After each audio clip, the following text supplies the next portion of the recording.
श्री शिवाय नमस्तुभ्यम। ओम नमः शिवाय। हर हर महादेव। आप सभी भक्तों को वट सावित्री व्रत की बहुत बहुत शुभकामनाएं। आप सभी के जीवन में भगवान भोलेनाथ की कृपा सदा सर्वदा ही बनी रहे। हे प्रिय भक्तजनों, आज ज्येष्ठ मास अमावस्या की तिथि है और वट सावित्री व्रत है, तो आप सभी रसपान करेंगे वट सावित्री व्रत की संपूर्ण व्रत कथा। वट सावित्री व्रत महिलाएं अपने पति की दीर्घ आयु के लिए रखती हैं। इस व्रत का हिंदू धर्म में विशेष महत्व बताया गया है।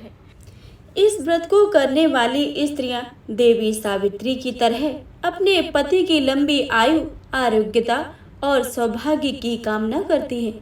इस दिन सुहागिन महिलाएं वट वृक्ष की पूजा करती हैं और सावित्री सत्यवान की कथा का पाठ करती हैं। तो आप सभी रसपान करेंगे वट सावित्री व्रत की संपूर्ण व्रत कथा।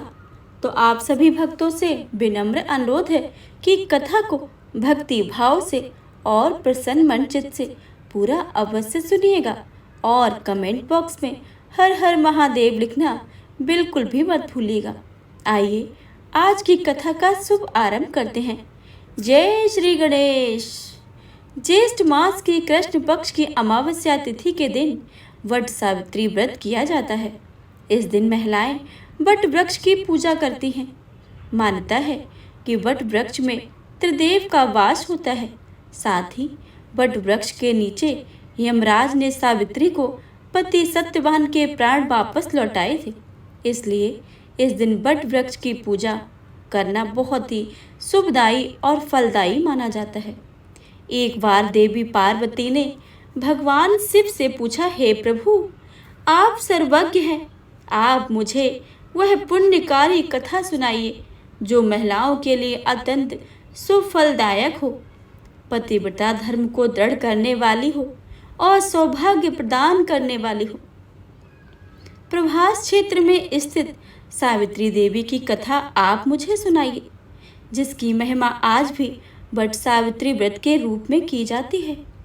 तब भगवान से बोले कि हे पार्वती, मैं तुम्हें एक ऐसी ही कथा सुनाता हूँ जो महिलाओं के लिए आस्था, शक्ति और पतिव्रता धर्म की अद्भुत मिसाल है। यह कथा प्रवास क्षेत्र की है, जहाँ सावित्री स्थल नामक स्थान पर वट सावित्री व्रत की महान परंपरा का आरंभ हुआ है।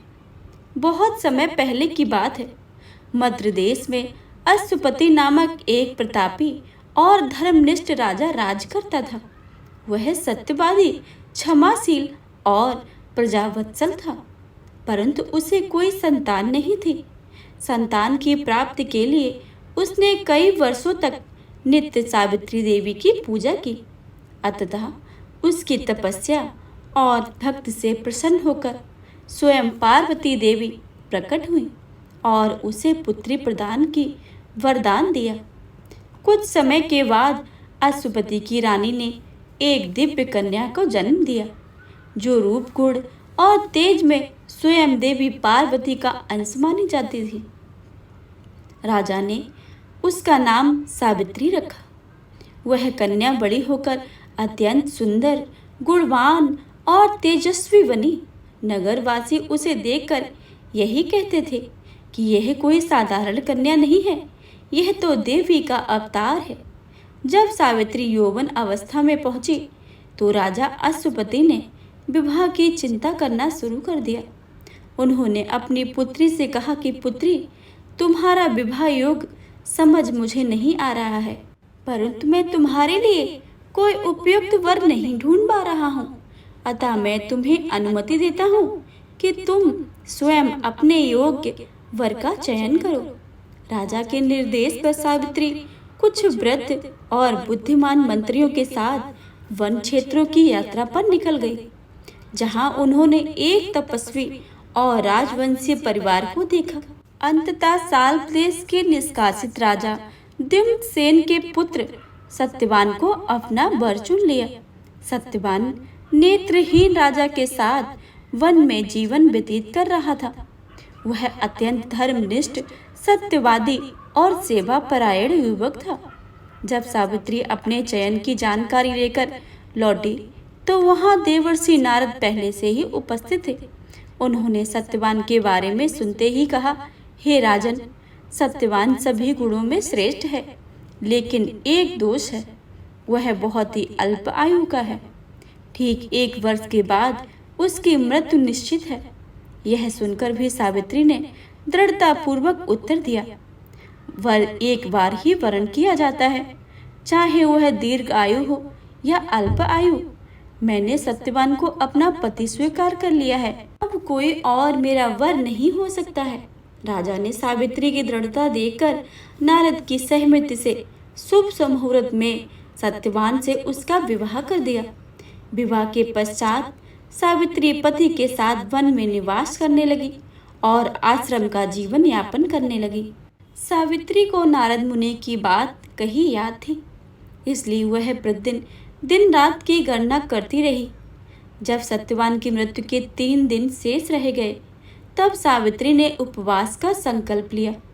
तीसरे दिन उसने वट वृक्ष के नीचे व्रत करते हुए देवी सावित्री की पूजा की। पूजा के उपरांत वह अपने पति सत्यवान के साथ लकड़ी लेने वन की ओर गई। वन में सत्यवान को अचानक सिर में तेज पीड़ा हुई और वह सावित्री की गोद में सिर रखकर लेट गया। तभी सावित्री ने देखा कि एक तेजस्वी कृष्णवर्ण पीत वस्त्रधारी मुकुटधारी पुरुष वहां आ गए हैं, जिनकी उपस्थिति दिव्य प्रतीत हो रही थी। सावित्री ने उन्हें प्रणाम करके पूछा कि आप कौन हैं? वे बोले कि मैं यमराज हूँ। तुम्हारे पति की आयु पूर्ण हो चुकी है, अतः मैं स्वयं उसकी आत्मा लेने आया हूँ। यमराज ने सत्यवान की आत्मा को अंगुष्ठ के आकार में निकालकर दक्षिण दिशा की ओर प्रस्थान किया। सावित्री भी उनके पीछे चलने लगी।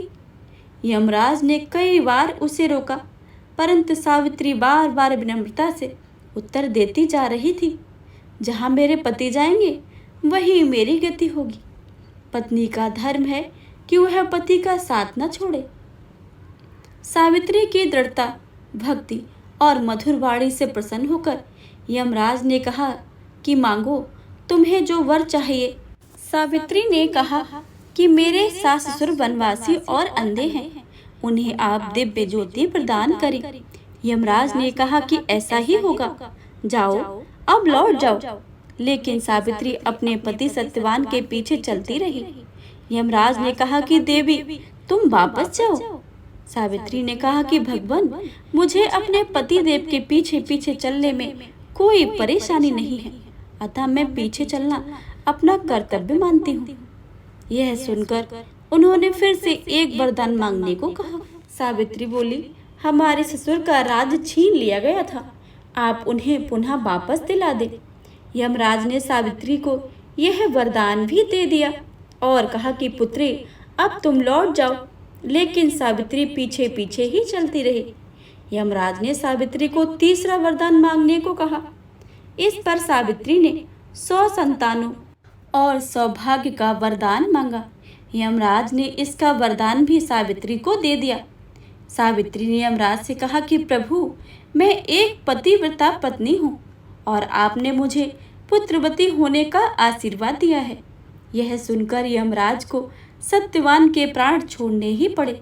यमराज अंतर ध्यान हो गए और सावित्री उसी वट वृक्ष के पास आई, जहां उसके पति का मृत शरीर पड़ा था। सत्यवान जीवित हो गया और दोनों खुशी खुशी अपने राज्य की ओर चल पड़े। दोनों जब घर पहुँचे तो देखा कि माता पिता का दिव्य ज्योति प्राप्त हो गई। इस प्रकार सत्यवान और सावित्री चिरकाल तक सुख भोगते रहे। प्रेम से बोले शिव शंकर भोलेनाथ माता पार्वती की जय।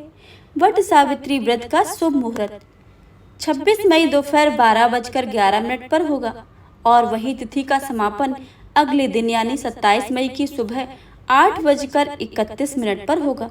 वट सावित्री व्रत की पूजा करने का शुभ मुहूर्त 12:11 पर है। व्रत के दिन सुबह जल्दी उठें और स्नान आद्र से निवृत्त होकर स्वच्छ वस्त्र धारण करें। पूजा के लिए एक साफ सुथरा स्थान चुनें। एक चौकी पर लाल कपड़ा बिछाएं। यदि संभव हो तो वट वृक्ष की एक टहनी या डाली मंगवा लें। और मन में यह कहें कि मैं वट सावित्री व्रत अपने पति की लंबी आयु के लिए कर रही हूँ। भगवान मुझ पर और मेरे पति पर अपनी कृपा बनाए रखना। पूजन के लिए किसी वट वृक्ष के पास जाएं। यदि संभव ना हो सके तो घर में ही गमले में बरगद का पौधा रखकर भी व्रत कर सकती हैं।